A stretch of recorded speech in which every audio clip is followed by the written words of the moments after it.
select. As if no problems ever occurred. There is the Thresh we talked about. There is the red side. Wow. Hecarim is off the table. That was actually a pick I thought Kikis might have played. Well, the unicorn is taken away from the unicorns, and the bear pig machine of war is taken away. This is a different pick and ban phase. Yes. We might see it at Lee Sin and Jarvan. Right. I'm almost sad. Is that the weirdest pick and ban phase we've seen today? I mean, we have seen a Renekton being banned instead of a Gnar against Freddy, so I can't even say I'm too surprised, but a lot of target bans here. Remember, Visicharchi actually played Hecarim top lane at IM San Jose, so could be a ban against both him and Kikis, of course, on the sides of Unicorns of Love. But a lot of target picks or bans. Gnar is left open, 2 support bans from Gambit as well onto Hylissang here. I don't think Edward wants to first pick his own support though. Probably gonna go for the likes of an Annie if he can. Look at this again, first pick Kassadin. Gambit once again showing that Kassadin is a relevant champion that is, hell, in Europe, he's first pick worthy 2 games in a row. It worked for Fox and SK Gaming previously. Let's see what Nick/Kabashard can do with it, because again, it is that sort of flex pick, depending on where you want to run it.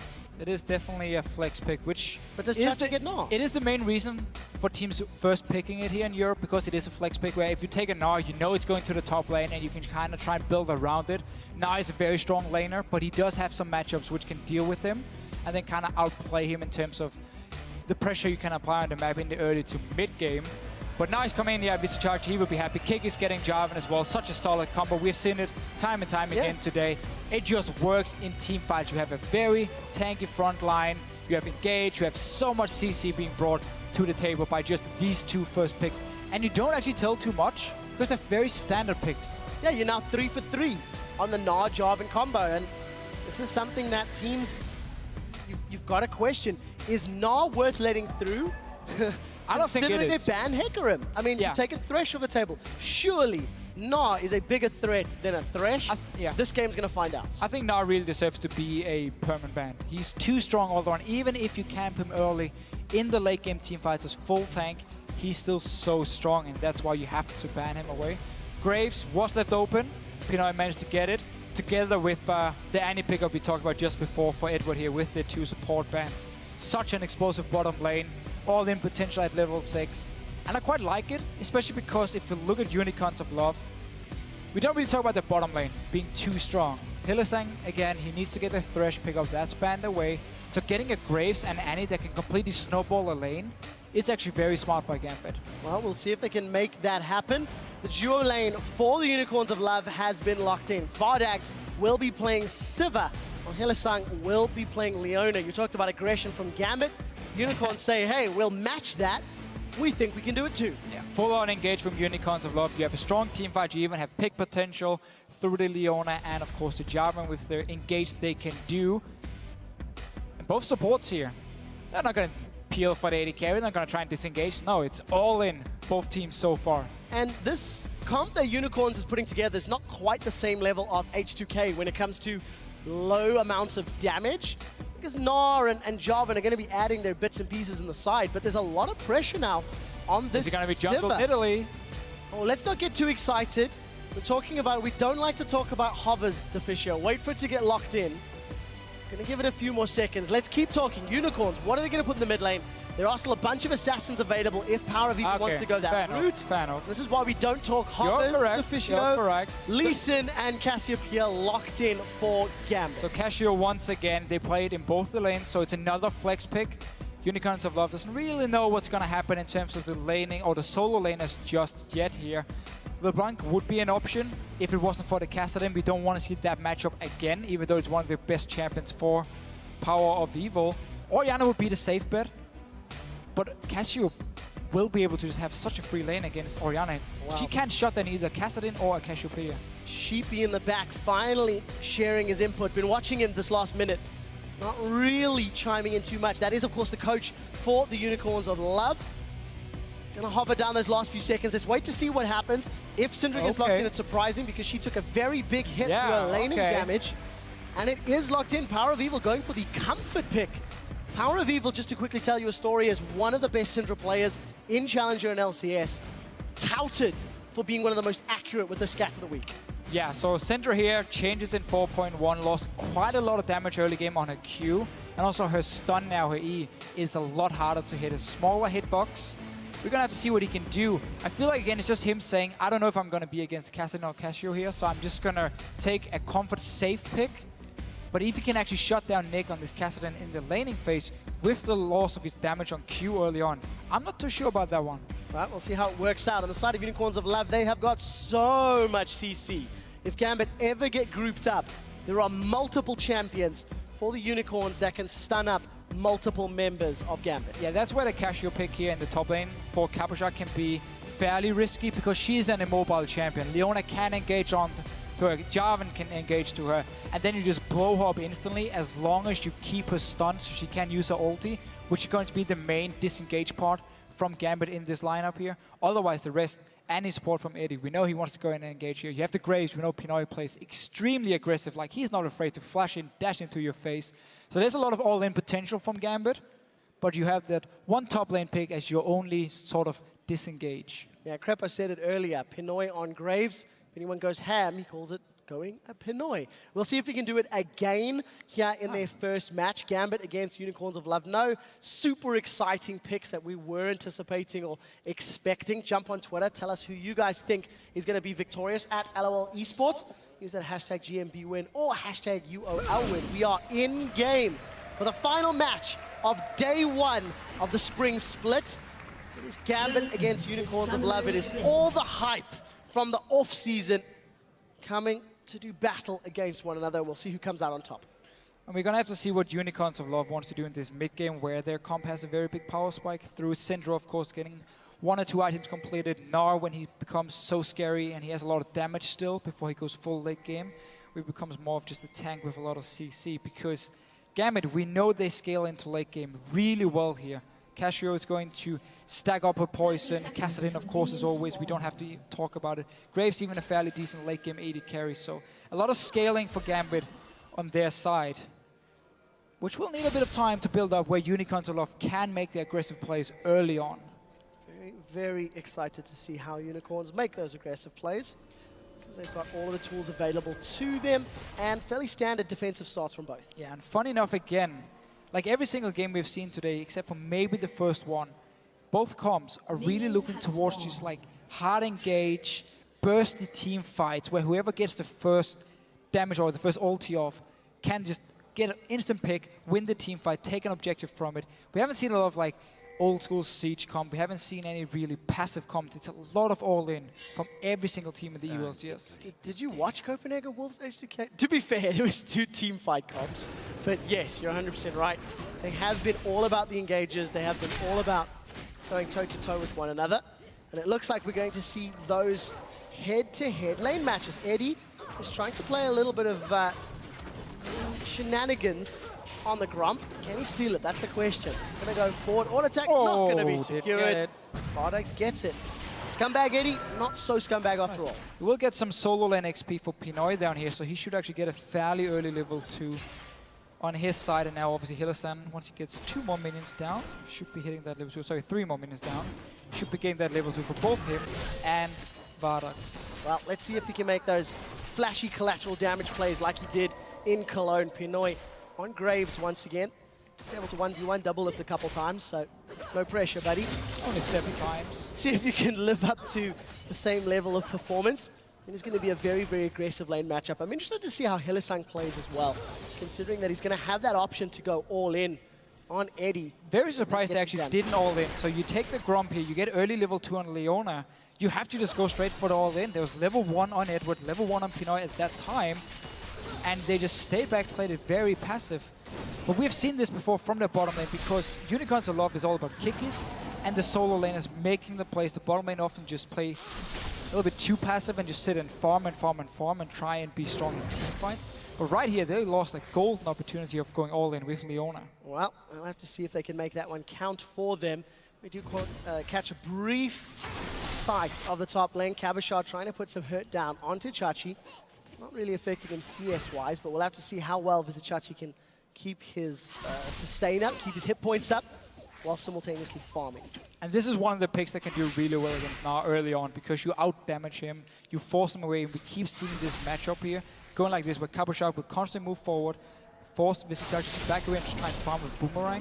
Also why Diamond showed himself on the top side in case Kikis came for an early gank. Diamond would have been there to counter gank it and actually didn't go back and upgrade his Hunter's Machete early, so he's going to fall behind in gold now compared to Kikis, who did their 3 camps, went back to base, upgrade early, so get a 30 gold from every camp now. That's going to be, could be a little problem for Diamond. He's going back now, though. Yeah, we'll see how it affects him in terms of the total gold. Just a couple of camps, 5 CS at the moment. Chachi under tower, taking so much damage from Cabochard. But look what Diamond is doing here. Skirmishes Saber. I haven't seen that on Lee Sin ever, actually. But it will allow me to get the true damage for a few seconds. And, oh, this charge is dropping very low here. But at the same time, get the 20% damage reduction onto his target. Kikis onto the mid lane. Want to try and shut down Nyx. Oh, let's see. There's the slide. There's the glide. Nyx gets caught and he gets sent back. It's not over yet. Pinoy gets stunned up. VODS in return stunned by Edward. They trade damage back and forth. And Hylissang is the one that comes away worse for wear. First blood secured by the Unicorns of Love. In that middle lane from a very, very good dive. Oh, Pinoy caught once again. VODS goes in. VODS is going to get caught out. We do see Hylissang continues to push. Ignite's ticking. The minion auto attack is not enough. And Pinoy manages to walk away. That was so, so close. Yeah, now Unicorns are Love playing aggressive in the bottom lane when as soon as they knew where Diamond was on the map, went for the all-in from Hylissang here. But in the mid lane, getting an early kill on Castellan. Rocket tried in the last game. It didn't work for them. Unicorns are Love, they show how it's done. We'll see how that works out for them. Side, Diamond and Kikis now trading back and forth. The slide, the glide, Diamond sent flying. Kikis and Diamond continue to bash away at one another. It's Diamond that's winning. Let's see what he can do with the Sonic Wave. Gets flashed by Kikis, but summon spell blown. But this is why Diamond is buying Skirmisher's Saber. It's purely just for like the one-on-one, the skirmish he can do. Land that smite, get the 20% damage reduction on whoever he smites. And then he can stay around and force them to back away. Didn't sadly have smite for the last trade with Kikis. But he's going to have it for Chachi if he decides to go in. Let's see how quick he can respond. Diamond decides to back away instead. This Chachi getting his Mega now. You don't really want to go for him there, so wisely enough. But a lot of focus on the top lane. Gambit Gaming knowing that Cabochard would be an easy target because he will push the lane over and over. And just making sure he has a very safe laning phase with Diamond there. Now, we did say both of these teams have a lot of fans coming into this game, but I did not think the Unicorns of Love were going to win the Twitter vote against Gambit Gaming. 64% to 36%. A lot of faith in the Unicorns, considering their second place finish at IM San Jose. Anyways, Nick versus Power of Evil. It's not something we've seen too much. Oh, we'll get to that in a second. Pinoy caught out, stunned up by Hylissang. This Leona play has been pretty solid so far. He's landed multiple Zenith Blades onto Pinoy, but nothing more comes from it other than the poke and the damage. Yeah, the mid lane was fairly even in the start here, but then the ganks happened, and we know again Castellan he can farm well, but he doesn't really apply any pressure. So it's a very easy gank for Unicorns of Love to pull off and give Power of Evil a lead he really wants here on this Syndrome. Her late game damage is the same as before, so that's not exactly going to be the problem for him. Good help by Kikis then to sort of compensate for the lack of early game damage. He's been very, very present on this Jarvan in the early game. Landed a good couple of ganks. Diamond was able to push him away, but it's not too bad at all. And again, Diamond, focus on this top lane here, making sure Cabochard can never get ganked and he can just constantly push this wave in. He's not even looking to dive or anything, he's just staying around, securing all the vision and safety. Yeah, but it's at the cost of his CS. He's falling further and further behind Kikis, who is about to show himself in this bottom lane. Cataclysm is available. Let's see if Hylissang can land the Zenith Blade. That could be the go signal. Or we could see the Demacian standard into Dragon Strike. What will it be? Stunner's charged. Nothing hits, and Edward flashes away. That was very, very close indeed. Chilling Smite went down. Enough. Good reaction time though by Eddie here, seeing the flag coming down and the engage from Hylissang instantly flashing away. Not taking any chances here in this bottom lane. It does mean, however, Annie is a very mobile support. So Kiki should come down to this bottom lane once again. Hylissang will hit his level 6 point and you just go for Edward straight away. Kill him, secure Dragon from there on. Well, let's see if they can make that work. They do need to connect with their skill shots. Eddie, no flash, should make it significantly easier. Pinoy and Edward, 60 CS to 65 of VODS and Hylissang. Zenith Blade goes wide. Anticipating Pinoy to back off just a second sooner. Didn't pay off, but pretty even numbers across most of the board. It's only Unicorns of Love with that first blood that's giving them the small gold advantage. gank attempt by Kickers means that Diamond has had some time to even out that CS, albeit it was only around 5 or 6 anyway, so it's not like it was a massive number to speak of. Diamond once again going to the top lane. Will actually face Kickers up here. Capture once again playing so aggressive, trying to constantly force Vizicachi to actually trade with him. A trade that now will lose out on. And Diamond are going for the recall. Kickers just go straight back to this bottom lane or send down Power of Evil if you want to. But for Eddie, he needs to die. Well, we'll see. Solar Flare's available. Who's going to get connected with the CC? Power of Evil moving in from the sideline. Zenith Blade lands, the stun connects, Pinoy's in trouble. Boomerang Blade comes out, but the Tibbers is going to delay the proceedings. We do see a teleport coming out for Cabochard as he's replied. It's been support for AD carry. Second victim of the fight's going to be Cabochard as Eddie will be dove. That is a very, very messy 2 for 3. Let's see if Nick can clean up house. He rift walks over. He flashes past the stun. Ignites ticking. That should be VODS in trouble. VODS does get taken out. And Gambit end up trading a 3 for 3 at the end of the day. And a tower dive from Unicorns of Love. Yeah, and due to everyone dying here, no dragon can be taken or started by any team. Instead, though, we talked about the lack of flashes from the bottom lane of Gambit. They send down Power of Evil. Kickers was actually running all the way from top lane. We're just going to see it again. Gage onto Pinoy here. Edward is staying very far back, knowing there was going to be a dive.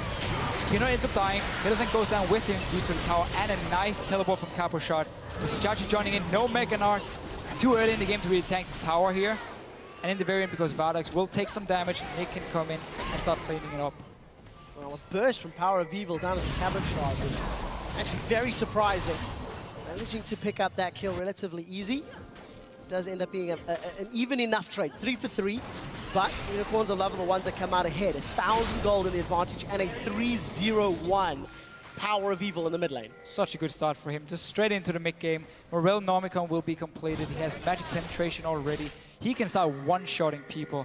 And honestly, he should just keep roaming around. Kassadin won't be able to stop him from roaming. So as long as he has the wards placed so he can see he doesn't face check someone like Diamond, he can go to the bottom lane, he can go to the top lane and just secure some more kills. We'll see if he can continue to make those plays happen. Early Sorcerer's Boots that you highlighted, going to make that significantly easier to pull off. We do see Chachi, his first back, picked up that Hex Drinker.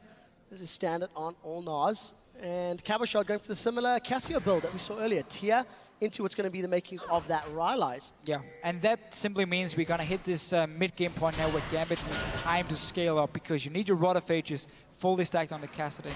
Cabochard in the top lane needs Tia stacked up, needs the Rylai's completed before we really start seeing the late game Cassio damage coming in. So Gambit now has the next 5-10 minutes where they basically just want to try and sit down back and farm, scale up on these two solo laners where Unicorns of Love, because Power of Evil also got so far ahead, can look for the plays.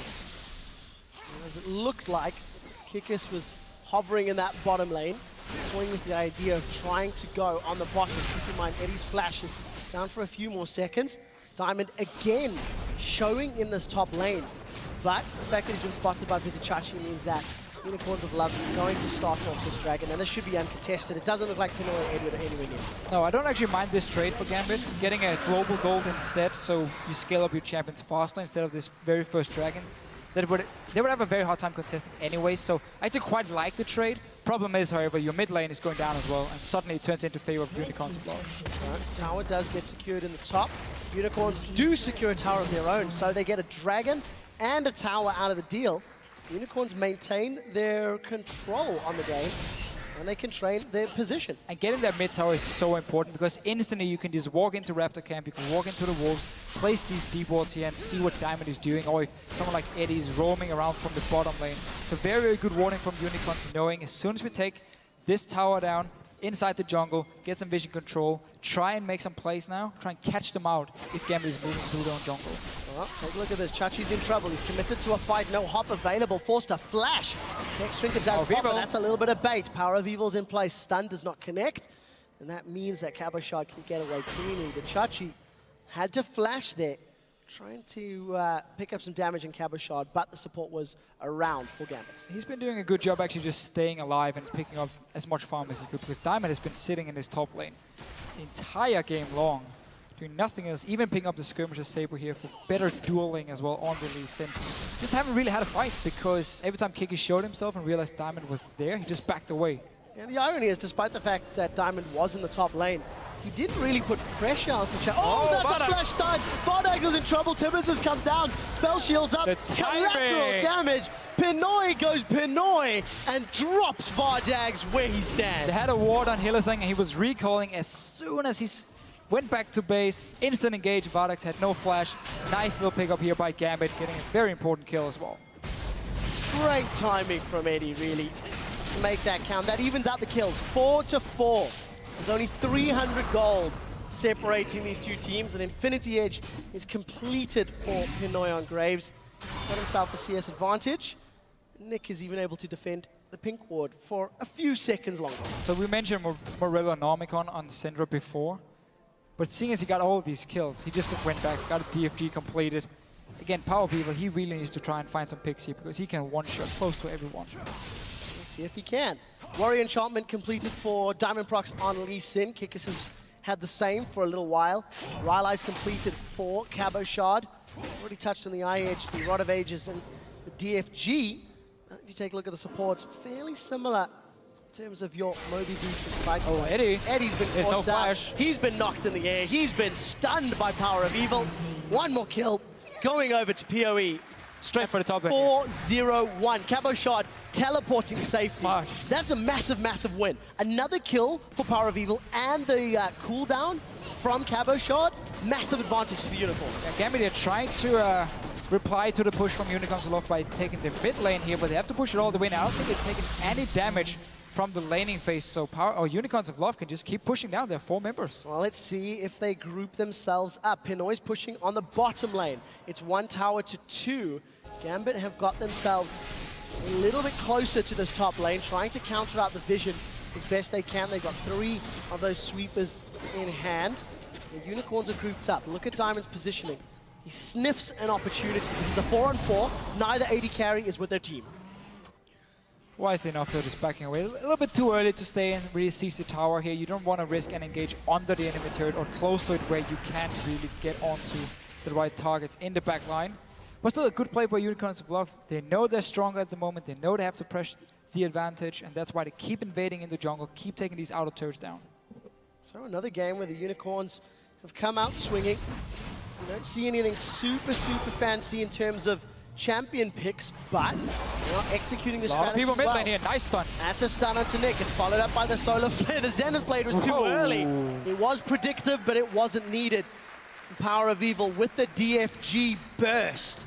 Shreds down Nick. This is going to open up some damage onto this mid inner turret. Unicorns of Love continue to exert dominance on the map. And landing a stun on a Castellan should never really be possible. Diamond's knocked up. Hillesang sniffing. The Cataclysm goes down and Diamond is now dropped. They've turned their attention to Eddie, and the Boomerang Blade is shredding his HP bars. Unicorns of Love get the inner turret. They get another kill, and now they back away. Yeah, but Gambit are just staying around here, getting hit by stuns and everything, and suddenly engaged on, and of course they end up dying for it. Straight down towards this bottom lane. Pinoy's in trouble. The Zenith Blade doesn't connect, but the stun from Scatter the Weak does. Pinoy gets flung in the air and shut down by VODS. So Hillesang tried to predict the dash from Pinoy, and he just stopped in the bush instead. So some mind games going on here. Let's see Nick. Okay, stop the recalls at least. Stop the recalls. That's a little bit of an awkward moment. Gonna put some damage down, but keep in mind, numbers advantage still in favor of Unicorns of Love. They got the bottom tower. They've got a 5k gold lead at 17 minutes. But these 2 slow-scaling solo laners from Gambit are really getting punished here early on by Unicorns of Love. They have so much hard engage on their side. The mid laner is extremely fed at this point.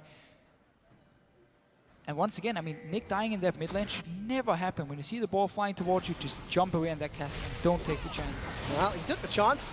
It came back to bite him in the behind. Diamond Prox with the aid of Nick and Edward. Gonna take some solace in the fact that they can steal away a blue buff. The question is, can the mythical Unicorns counter? Diamond's gonna safeguard away to safety, luckily. And Hillesang was right on his tail. First dragon went the way of the lovers. Now it has respawned again. They seem to have position. Let's see if Gambit want to come in. This is risky. They should big fight. goal No. difference. This is so risky for Gambit if they actually want to try. They're sneaking around here. Eddie needs to land a perfect tippers if they want to fight. Well, Kikis has gone in. He's used that chilling smite on Diamond. That's a big stun! Chachi throws Nick against the wall. The first victim is Eddie. Eddie didn't even have tippers for the fight. Dragon is regenning in the background. 4 versus 5. Unicorns of Love off a little low on HP. Now Nick is knocked up. Cataclysm down onto what's Diamond. happening, man? Syndra's got 2. Kabashad will be the next target as Hillisang shuts him down. Kabashad will get killed. Another dragon going the way of Unicorns of Love. Gambit, they like their dragons, but they shouldn't have forced that one. No, not at all. You know you're so much weaker right now, and yet you try and fight. I stand by my point, by the way. Eddie needs to land a perfect tippers. He didn't have it. Just another reason not to fight in the first place for Gambit here, giving up more kills. Dragon as well to Unicorns of Love. Let's see it again. The entire Gambit team is also completely split up. This is Chachi with the engage. Edward instant dies. Doesn't have time to do anything. And now Unicorns of Love still very healthy, can re-engage. Nick, second time, Power of Evil lands a stun onto him and kills him. Well, there's a reason that Power of Evil Syndra is famed. We said it in Picks and Bans how good he is at landing those stuns. Despite the fact that in 5.1, Syndra got a nerf to her laning damage, and the fact that Scatter the Weak got some tweaks. Doesn't matter. He's still hitting them. He's still making them count. And against Kassadin, one of the most mobile champions. Yeah, I mean, okay, so the lane matchup actually made a lot of sense from Power of Evil's side because Kassadin, while he won't really be able to deny him all the farm, he won't be able to kill the Syndra instead. But the first gank from Kikis just completely snowballed it in favor of Power of Evil. And then he went down bottom lane, picked up 2 more kills. And from there on and out, completing DFG very early. He's just been destroying Gambit. I mean, this guy, he's hyped up for a reason. And the EU mid laners are hyped up for a reason. Hey, it's like you talked about this on Primetime League yesterday. How well is Power of Evil going to perform? Nick, one of the mid laners from 2014 that did perform well, that did have pretty good stats, despite being a little bit more utility-based. Unicorns are going to take an uncontested tower, and PoE making another big statement in the LCS. Diamond is sitting mid lane right here. Just keep pushing in. Get your inhibitor here. Gambit's going to give it up and just try and trade for 2 towers in mid and top lane instead. 21 minutes. Let's see what Gambit can do. They finally decided to back away. Diamond's coming through the jungle. Unicorns of Love. They throw down the solar flare, but they get the inhibitor. Uncontested. Gambit making a ploy to get some gold. Let's see if they commit to the fight. This is going to be a very risky call. Diamond gets jumped on by Kikis. He instantly Dragon's Rages. Cataclysm goes down. First victim is going to be Diamond Prox. It's not over yet. Eddie's in the background. Tibbers is there and available. Decides not to use it just yet. We do see Unicorns of Love. They've got the numbers advantage. They continue to push down, but they got an inhibitor. 21 minutes, uncontested. Gambit couldn't pick a fight. Diamond 0-3-0. This skirmish of Saber Lee Sin is simply not having the impact that they wanted it to. No, all that early pressure on the top lane didn't really pay off. Yes, okay, Kabashad was safe, but that was it. Like, Unicorns of Love knew where the Lee Sin was the entire game long. And just giving up your inhibitor 20 minutes in, if you can't even fight around your own base at that point, you are so far behind, it's insane. You try to just trade for some gold, not worth it at all, because inhibitors are just super minions, you can't clear them. It means Unicorns of Love can now start even putting focus on this weaker Baron. The fight to pick for Gambit would have been the inhibitor turret and the inhibitor itself. Not the dragon. Not the dragon. Not the dragon where they just get completely melted. It is still the Gambit style though. It is. They always like dragons. Extremely aggressive, and they will look for fights here. Pinoy looking for one himself. A little bit of damage down. We do see Chachi's gone for the Frozen Mallet as his second item. Talk about wanting to snowball a lead. Let's see if he can make this one count. So Baron is available. 23 minutes. It's very tanky members of Unicorns. At least if Kikis jumps in front, maybe they can bait it. Maybe they don't even need to. No, just such a good play here. You get the vision control around the Baron. They just need to put a pink ward actually in the pit itself to clear the last ward from Gambit. Meaning, if they ever send someone bot lane who can't even hold the super minions by themselves, well, you can just go start Baron, or you can keep pushing top lane and mid lane and just rotate in the jungle between those 2 lanes and the Baron itself. So just a very, very smart play by Unicorns of Love, not waiting around, not letting Gambit scale up. Hillisang just chilling in the side lanes, making sure that nobody can come from behind. Tower? Gambit know they can't fight. They're 10k gold down at 24 minutes. This sort of lead does not traditionally happen this quickly in the new season, because it's just so much more difficult to come by the gold. And look at this, they're on the inhibitor. They've caught Diamond. Diamond's going to get shut down in a moment. He is killed by Chachi, and Unicorns turn to the inhibitor turret. Oh, that's a great stun by Cabo Shot in conjunction with collateral damage. It might be too little. Let's see, find out. Chachi continues to get melted down as we see Pinoy is going to chase. Great engage from Cabo Shot. Gambit dig deep and they hold on.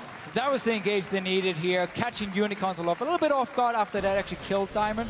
But Gambit, they probably have the worst, or one of the worst comps at actually getting to late game. Because again, you don't have any safe wave clear. Castellan, Casio, and Graves are all way too short range to stand there, and they can't really instant clear the waves, meaning Unicorns can just keep pushing down. Onto Diamond first. He dies now. Let's look at Cabo Shot here. And it's engaged together with Edward coming in. Is it actually an ulti flash? It is. Beautiful. So he starts the animation from his ulti, and then he flashes after, so there's no reaction time for Unicorns of Love. Lands the CC. Visichachi ends up dying as well, and Hillesang in the very end. So this is what Gambit needs. Might be too late, though. You definitely have to jump on Twitter and hashtag that stun from Cabo Shot as your LCS big player of the day, because that really was a great engage. If by some miracle Gambit can dig deep, that was the moment that'll bring them back, but it's so much ground to make up. And look how early here Unicorns of Love have decided to get the Greater Vision Totem. Again, the new thing here in 5.1 is it's buff, shorter cooldown, cost less gold as well. So they have 2 ping wards now from Visichachi and Power of Evil at all times. So even if Gambit goes in, clears the one at Baron, you just have 2 extra ones you can put down, constantly keep the vision control and the pressure on Gambit side. So I really like the pickup here from them. We'll see if they can make the vision work. You see, oh, that's the ultimate from Ardax. He's going in. Chachi's going to throw the house. The solar flare comes down. Cabo Shot's locked up. He's going to block some of the burst, but this is messy. Cabo Shot's the first victim of the fight. Now Diamond Prox is being focused down. He's killed just after Pinoy, and Unicorns of Love, they go aggressive. Hillesang lands a Zenith Blade, but it's not going to be enough. There's still minions of the Nexus turrets. 3 members down for Gambit. Unicorns, they're on the Nexus turrets. At 26 minutes, they're looking to close. They've caught Edward. He's knocked in the air. The Unicorns of Love are going to be riding high. They've got a Nexus turret down. They're taking out the second. And in 26 minutes, Unicorns of Love have obliterated Gambit. The hype train is with the love train. Completely destroyed Gambit and their late game scaling comp here. Such a greedy comp from Gambit as well. We saw all the focus from Diamond on the top lane. Didn't pay off, nothing happened. And because there was so much hard engage, and there was the Syndra being so extremely strong from Power of Evil, Unicorns of Love just kept picking the fights. They got every single fight they wanted to. No chance of disengaging. Remember, as we talked about, it's only the Cassiopeia ulti as some sort of disengage from Gambit here. And Unicorns of Love just completely punished them for having such a slow comp. 9-0-5 from Power of Evil Syndra. But truthfully, it wasn't the Syndra that got them there. It was Syndra that closed. It was Kikis on top of it. Setup. 1-0-13. He was the one that helped set up the first blood. Kikis was all around the map. And Hillesang on this Leona. We call him a one-trick pony, Hillesang on Thresh. This Leona play here, except for the one little thing into the laning phase where he didn't go aggressive enough, the rest was pure, was perfect. I mean, that was it. Every single time he had a chance to engage, he got in there. Jarvan obviously from Kikis followed in after getting that early kill for Power of Evil in the laning phase, as you just said. Those two together constantly started the fights. Power of Evil just had to follow up and pick up more kills. Really, really good play from the Unicorns of Love. This was the grudge match to end day 1 to determine which off-season squad who gained hype, who gained support at the IEMs is going to come out ahead, and it's the Unicorns of Love. Massive smiles. Look at them celebrating on stage. And a lot of props has to be given to the guys. That was, of course, Sheepy, who is their coach. Yeah. Good call. I mean, nah, for sure. 3 for 3 today. It has to be banned, or it has to be picked up early. At least considered as such a good pick, because first 2 games wasn't banned, wasn't picked at all. Just seen it. How strong it actually is, even though Visichachi didn't have to do too much other than just sit back and not actually die in the laning phase. It was more about the rest of the lineup here, making all the plays. And I don't think Gambit will ever pick such a slow scaling comp again with the 2 solo laners who needed more and more time, who needed at least to 30 minutes before they could really start doing something. Especially not against a comp like a Unicorns of Love here. No, definitely not. First pick Cassidy. really did not work out. It did for SK, did not for Gambit this time round. And Lee Sin, being played by Diamond, 0-5-0. He went for the skirmishes.